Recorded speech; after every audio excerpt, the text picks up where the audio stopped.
Swayam Prabha. Digital India. Educated India.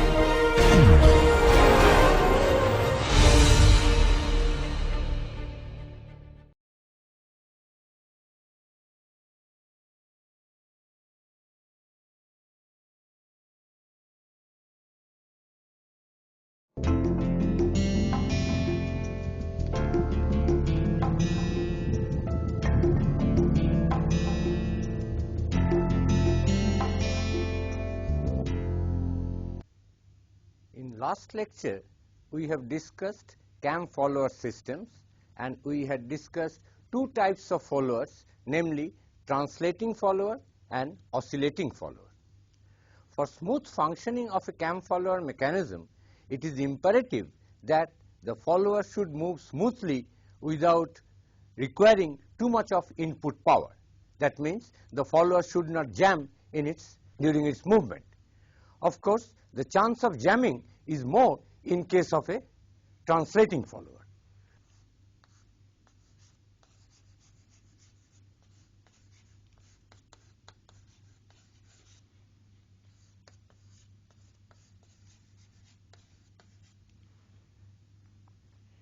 While designing a cam follower system, care must be taken such that a translating follower does not jam in its prismatic guide. We have already seen that the chances of the restriction to the movement of the oscillating follower is much less, and we need not worry so much when the follower is oscillating. Now, a complete dynamic analysis of this translating follower is beyond the scope of this course, because this course is restricted only to the kinematics. However, a simplified static analysis can highlight the basic features, and that is what we are going to start right now.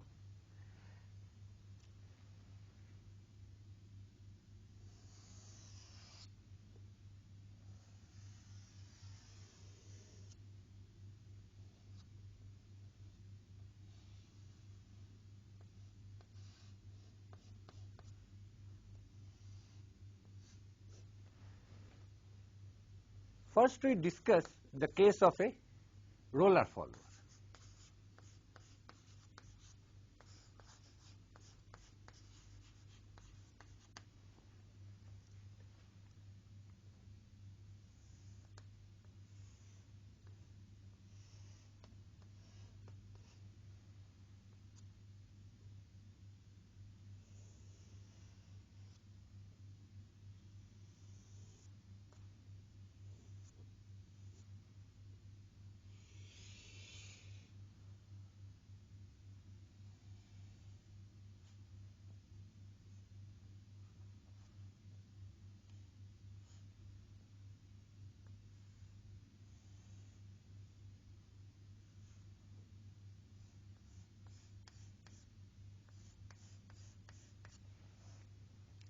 Suppose the cam is rotating in the counterclockwise direction at constant speed, and the roller follower is mounted in an offset manner as shown in this figure.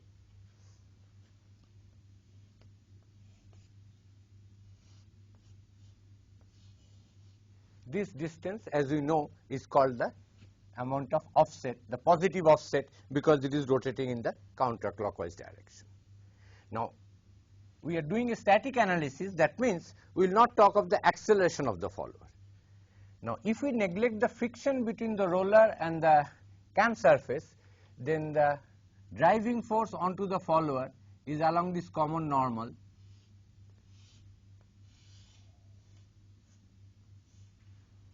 which we call Fn. And the direction of the velocity of this point of the roller center, that is the point of the follower or the trace point, is in the vertical direction. So, this is the direction of the velocity. And this angle between the direction of the velocity and direction of the normal force we defined as pressure angle phi. As we know, due to this force Fn, there is a tendency of the follower to cock or rotate clockwise within its guide. Let the guide length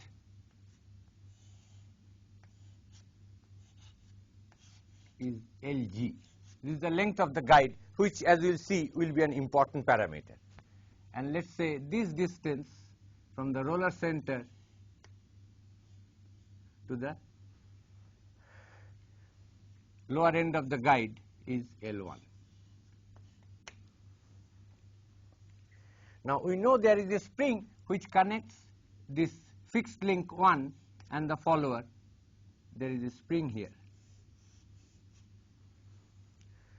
So as the follower is pushed away from the cam center, the spring is compressed. Now if I take a larger view of the guide, this is the prismatic pair, and due to this force the follower gets tilted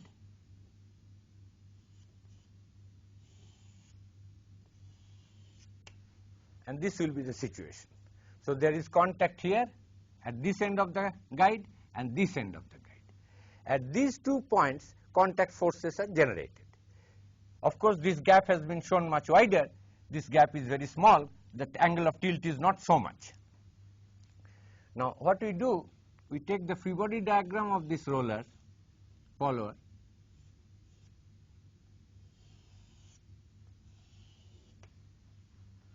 let us say this point is B and this point is A, and we neglect the tilting of the roller, I still draw it vertical. The forces that are acting is this driving force Fn, there will be a spring force downward as the spring is compressed. Let us say this is a spring force which I write Fs, and at this point A there will be a normal force, say N2, and at this end there is a normal force, say N1. And this distance we have taken to be length of the guide as Lg, and the distance of the point B from this point, this we have called L1,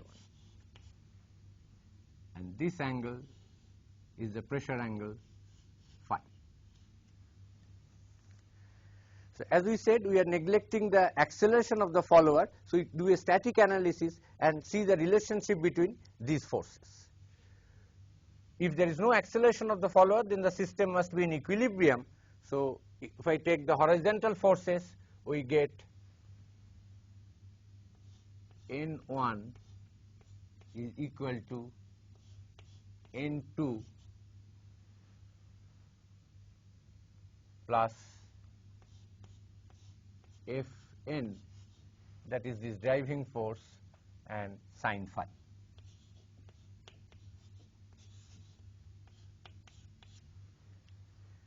If we take the vertical forces, we get, at this point we are saying it has just started moving, so the frictional forces I can show will be downward because the follower is trying to go upward, mu N2, and at this point there is a force downward, mu N1. So at the point B I have N1 and mu N1, and at point A I have N2 and mu N2. So the vertical forces gives me Fn cosine phi is equal to Fs plus mu times N1 plus N2. And if we take the moments of all the forces about the roller center, then Fs, Fn, mu N2, mu N1, these forces are not producing any moment. The moment due to these forces are negligible because this angle is very small, it is almost vertical. So the only moments are due to N1 and N2, and that gives me N1 into L1 must be equal to N2 into L1 plus Lg.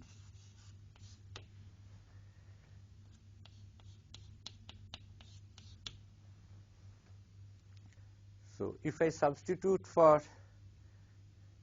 we can get N1 and N2 from here.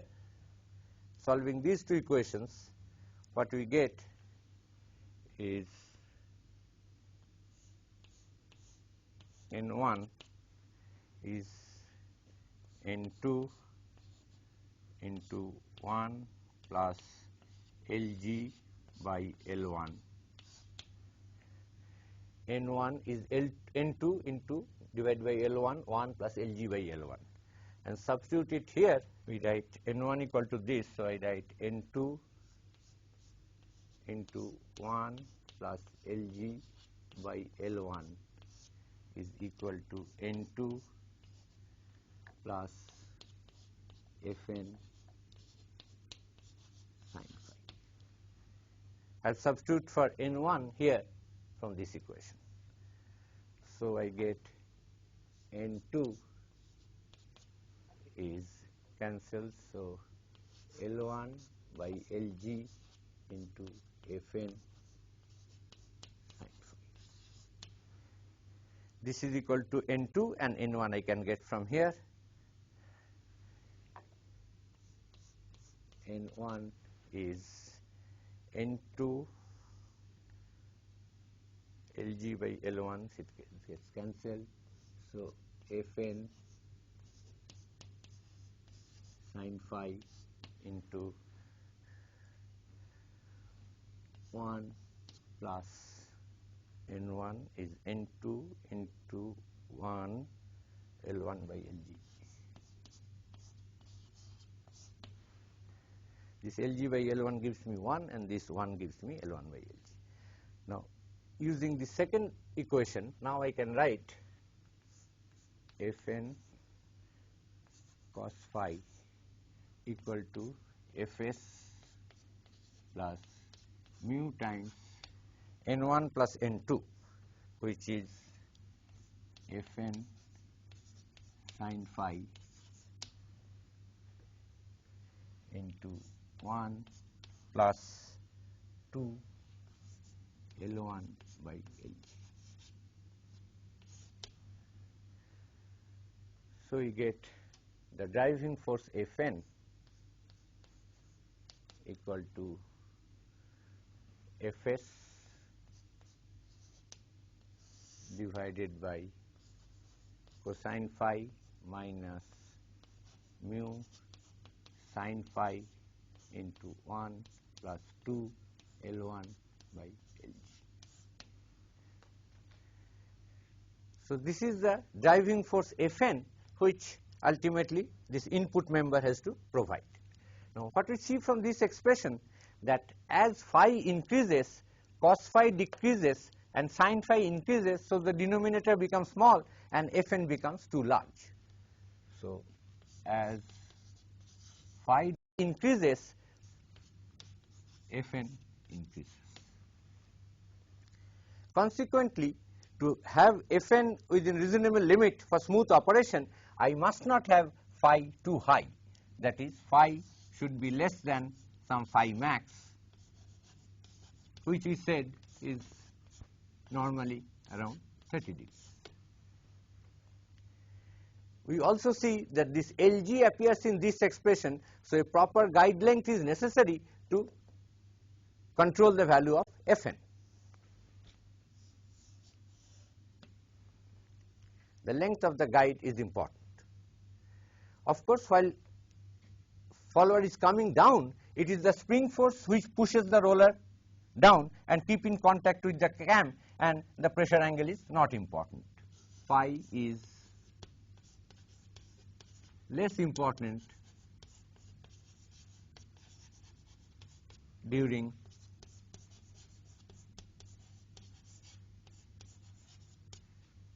the period, during the what we call the return stroke. This is called the rising stroke and that is the return stroke, during the return stroke.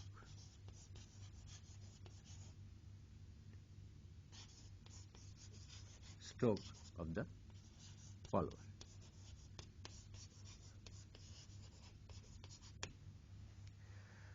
And later on we shall see that this offset, the positive offset, will decrease the value of phi as compared to when the follower offset is 0. If the offset is 0 for the same movement of the follower and same cam, the pressure angle, maximum pressure angle will be more, and the maximum pressure angle will be reduced during the rise portion, during the movement that is going up. During this movement, when the follower is being pushed by the cam, and that is when the driving effort is necessary, the maximum value of phi will be reduced by having this positive offset, that is to the right when the rotation is counterclockwise. And during the return, as I said, the spring pushes the follower down and the value of the pressure angle is less important. We have just now had a simple static analysis of a roller follower which is translating in its guides. Next, let us continue with a similar analysis, simplified static analysis for a flat face translating follower. So we have a flat face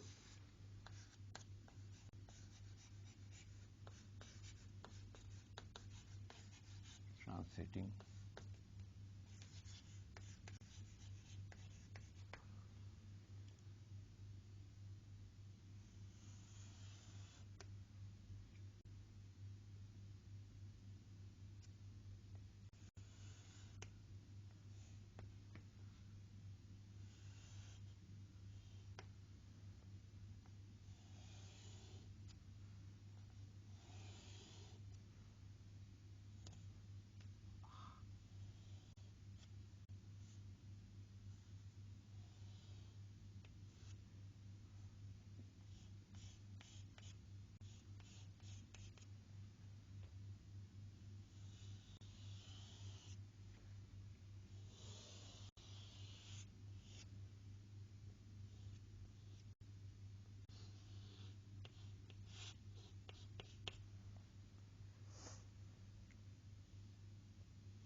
This is the diagram of a cam and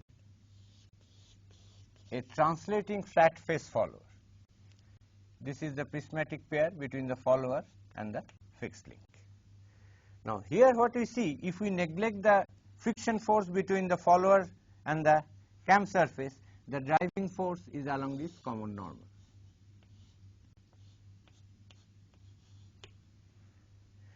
Due to this force, the follower has a tendency to rotate in the counterclockwise direction and contact will take place here and there.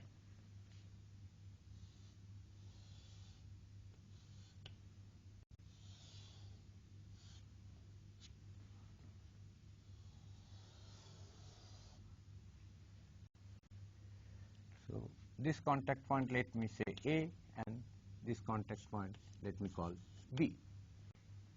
As I said, the tilting has been shown exaggeratedly. Actually, it is little bit away from the vertical, so I still draw it vertical. So this is the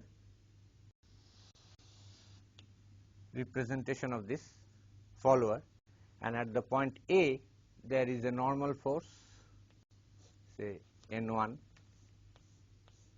and at the point B there is a normal force N2. Here there is a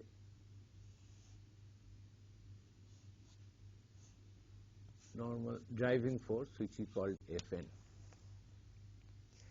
Because the follower is trying to go upward, the friction forces will be downward, will be mu N1, where mu is the coefficient of friction, and here it will be mu N2, and there is a spring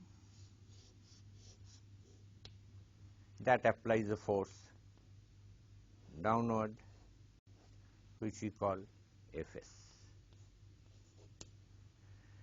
So if we consider that under these forces the follower is just going to lose its equilibrium, that means it is going to move upward, then horizontal force equilibrium gives me N1 equal to N2,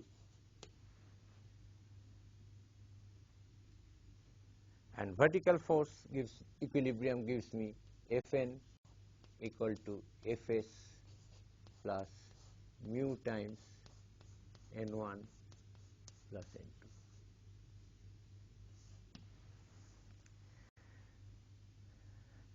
Now, this distance from the guide axis to the driving force we call eccentricity, and let me denote it by epsilon. This epsilon is called eccentricity of the driving effort.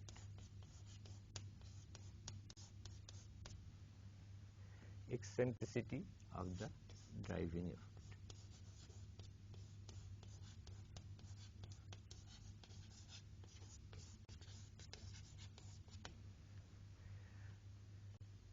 In ideal condition, this eccentricity epsilon should have been 0. If I push it here, obviously it will go more smoothly. But due to this eccentricity E, because the contact point is here and the contact point will travel over this follower face, at this particular instant the contact point is here, and epsilon denotes the eccentricity of the driving effort, which is having this, producing this tilting tendency. So if I take moments about this point, and if I call this distance Lg, the length of the guide, as before. So what we find that this moment is balanced by this moment of Fn, that is Fn into epsilon is N1 into Lg, because N1 is same as N2. These two forces are same, so they produce a pure couple of magnitude N1 into Lg. So this clearly tells me if eccentricity is more, then N1 will be more, and if N1 is more, N2 is equal to N1, so Fn will be large.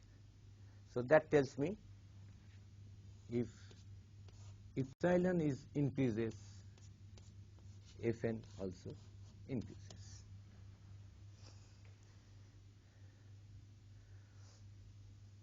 We can write the expression of Fn if you want. We can write Fn is Fs plus mu times 2N1, which is 2 Fn epsilon by Lg. So Fn is Fs by 1 minus 2 mu epsilon by Lg. If epsilon increases, then the denominator decreases, so Fn increases.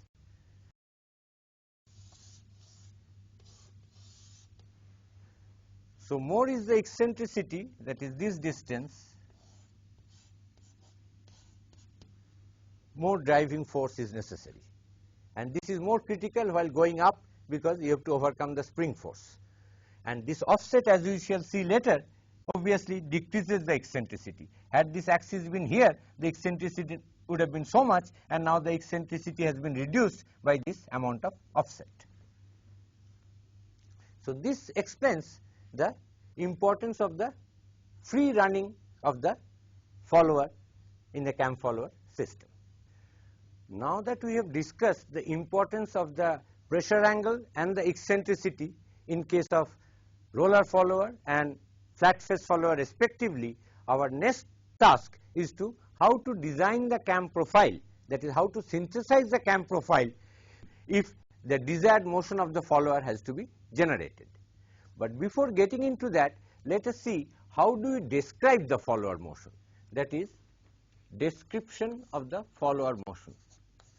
How do I describe the desired follower motion?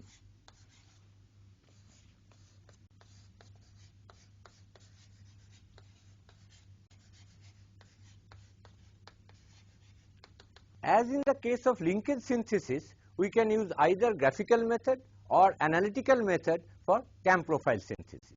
And accordingly, this follower motion can be described in terms of a diagram if we want to apply a graphical method, or in terms of an analytic expression if we want to have an analytical method. So it's a graphical description and analytical expression.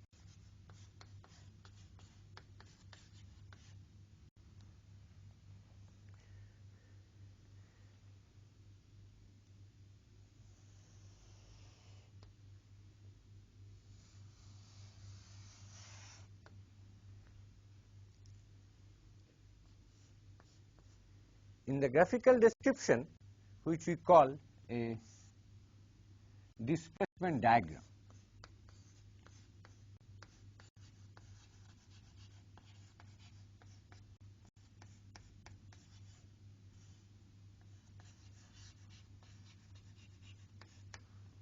we plot the displacement of the trace point, which we denote by y. Y is the displacement of the trace point, that is the roller center, or the in case of flat face it is the axis of the follower where it is intersecting the flat face, a particular point of the follower face, that is called the trace point. So we plot the displacement of the trace point versus rotation of the cam, say represented by theta.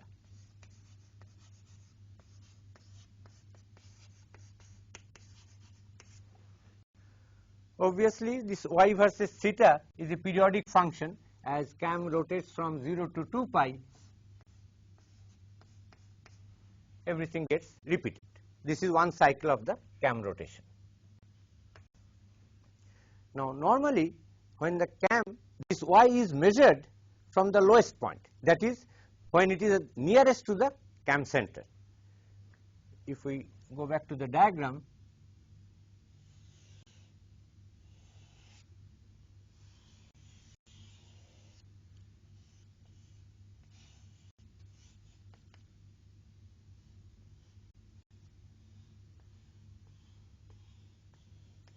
if this is the cam and the corresponding base circle, and let us say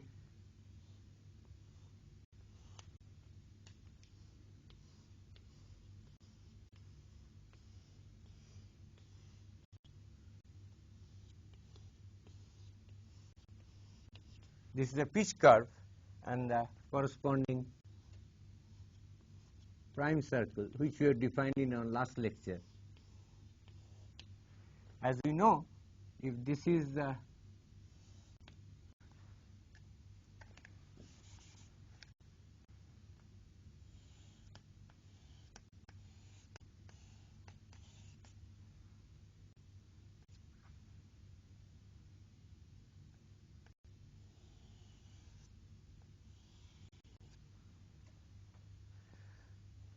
roller center, which is the trace point,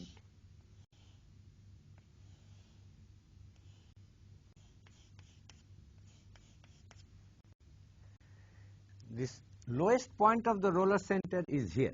It can never get into the prime circle because the roller surface cannot get inside the base circle. When the roller is touching the cam along this base circle, this is the lowest point of the roller center when it intersects the prime circle. So this is the lowest level that the trace point can come, and we measure y from here.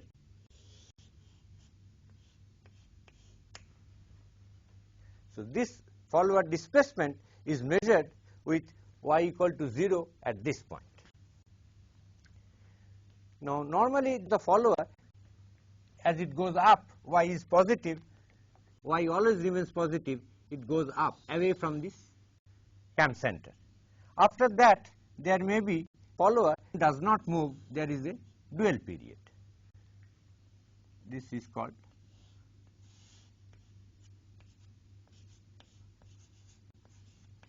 dual period. After this some dual period, follower return to the same level and again has a dual period. These are the typical diagram for the automobile valve. The valve opens, is kept open, returns, gets closed and remains closed, and then again open. So this is again a dual period.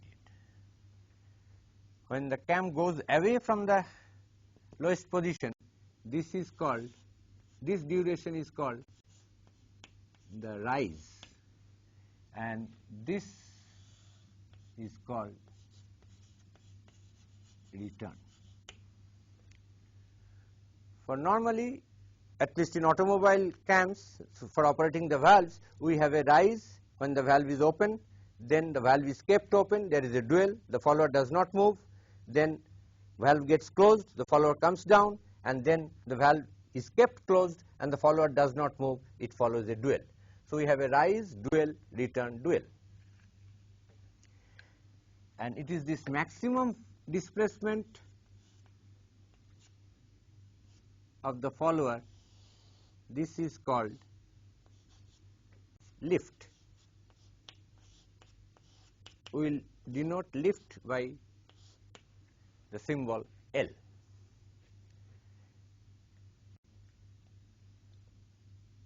The value of theta during which the rise takes place, we call it theta rise. Then this dual period we call theta dual 1 because it is the first dual period, and this angular interval we call theta return, which is followed by again another dual theta d2. We should remember that normally the disk cam rotates at constant speed, so theta is omega 2t, where omega 2 is constant, so this theta is nothing but representing time. So this is the graphical description of the follower motion, and this diagram is called displacement diagram. Let me now repeat what we have explained just now, that we are talking of a roller follower which is translating. This is the cam profile, this is the pitch curve, this is the base circle, and this is the prime circle. As we know that the lowest point that the roller center can come is here. It can never get into the prime circle because then the roller will get into the base circle. The movement of the follower is measured from this lowest level. So this distance y is called the displacement of the follower. Y is always positive. It starts from here, goes up and comes down. Y always remains positive. The velocity is positive, that is dy dt is positive during the rise period. Dy dt and all derivatives of y remains constant, so all derivatives of y remains 0 during the dual period. Then velocity is negative while it is the return period, and again y remains 0 during the second dual period. Just now we have seen how we describe the displacement of a translating follower. Now let us look at this picture which shows a roller follower but which is oscillating. The roller follower is hinged at O3 and this is oscillating. Again, this is the cam surface or cam profile. This is the base circle. This curve is the pitch curve, and this circle is the prime circle. As the roller follower oscillates, the lowest point that the stress point can come, the stress point moves in a circle with O3 as center, is moving along this circle.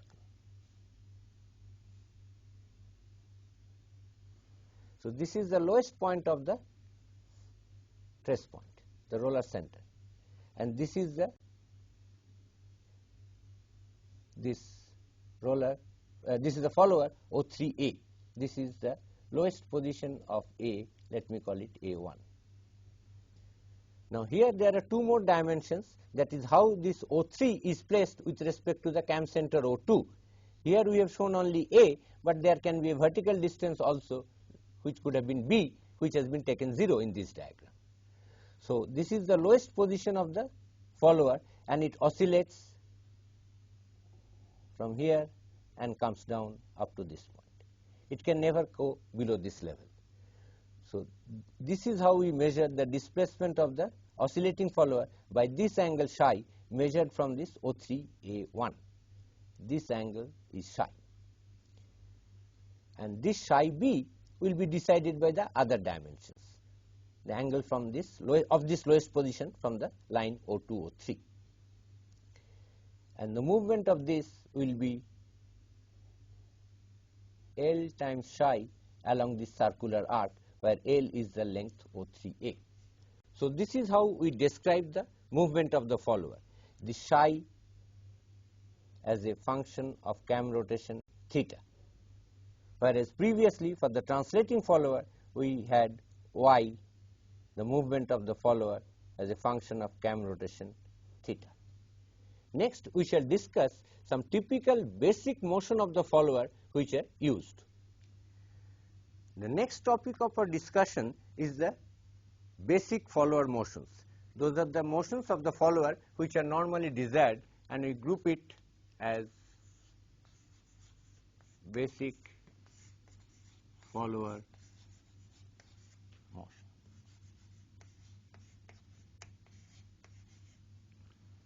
The first one we discuss is known as uniform motion.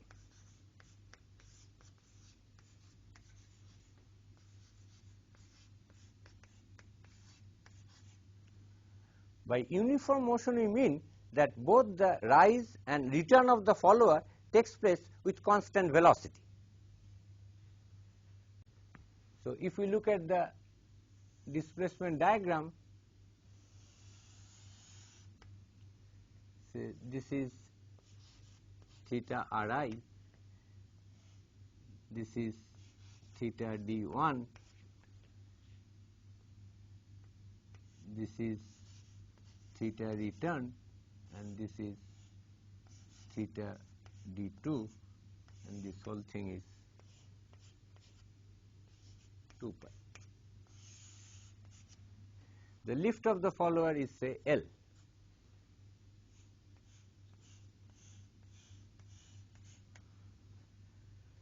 So the displacement diagram is very simple in this case, that during this rotation from 0 to theta Ri, it attains a distance L and moves with constant velocity. Because theta is proportional to t, so this you can think of as well a time scale. The theta scale is same as a time scale, so uniform velocity means it is a linear motion. Then here it remains at L.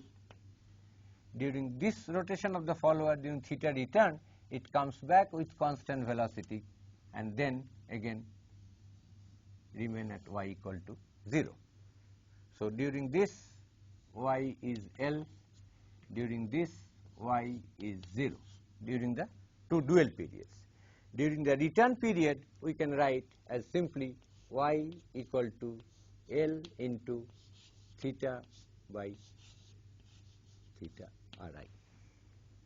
This is valid for 0, less than theta, less than theta Ri.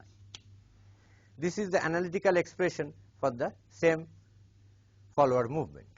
As you have seen, during this rise period, the follower displacement y as a function of theta can be easily expressed by this linear function, y equal to L into theta by theta Ri. When theta is 0, y is 0, and when theta is theta Ri, y is L. This is what we call uniform motion.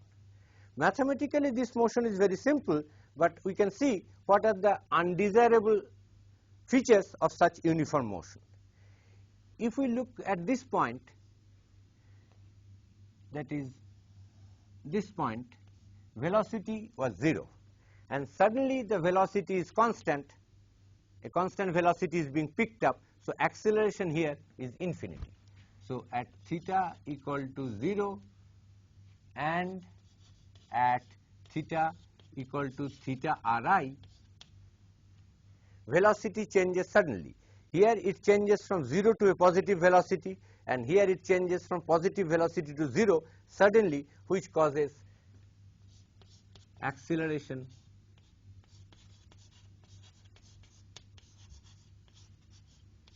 of the follower tending to infinity. That means a very large force is necessary to produce such acceleration of the follower.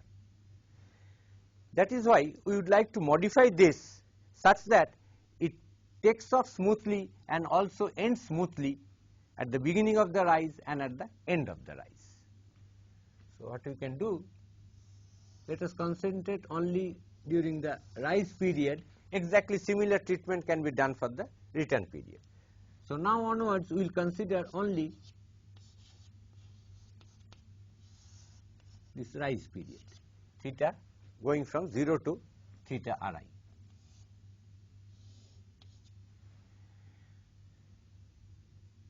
If we want to have uniform motion, then bulk of the motion will take place at constant velocity, but at the beginning and at the end we draw a circular arc with this some point as center and this as circular arc, such that the tangent here is horizontal and tangent here is again horizontal. And these 2 points we can join with a straight line. So the bulk of the motion during the rise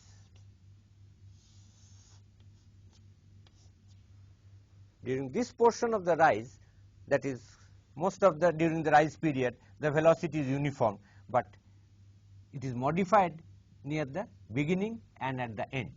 This is called modified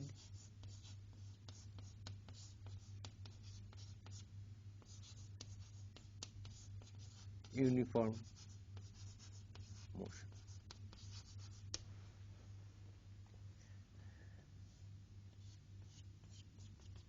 This is the lift.